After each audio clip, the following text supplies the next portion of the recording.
Isang street-level individual ang nasakutin ng mga otoridad sa ikinasang drug bypass operation sa Osamis City, Misamis Occidental bilang bahagi ng pinaigting na kampanya kontra illegal na droga.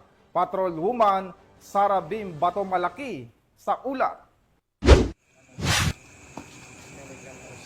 Tiklo ang isang street-level individual sa ikinasang drug bypass operation ng mga operatiba ng Osamis City Police Station sa Barangay Gangog, Osamis City, Misamis Occidental. Ito lamang ika-22 ng Hulyo taong kasalukuyan. Kinilala ni Lieutenant Colonel Harvey Avellanosa, officer in charge ng Osamis CPS, ang suspect na si Elias Roldan, lalaki, 35 anyos, isang construction worker at residente ng nasabing lugar. Color blue.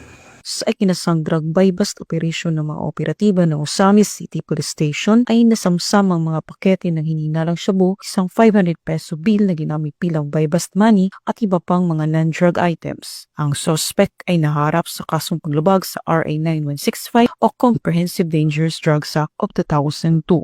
Mula dito sa Capistrano, Busa, Cagayan de Oro City, ako ang iyong PNN correspondent, Patrolwoman Sara Bim Bato Malaki, alagad ng batas, tagataguyod ng Balitang Pulis.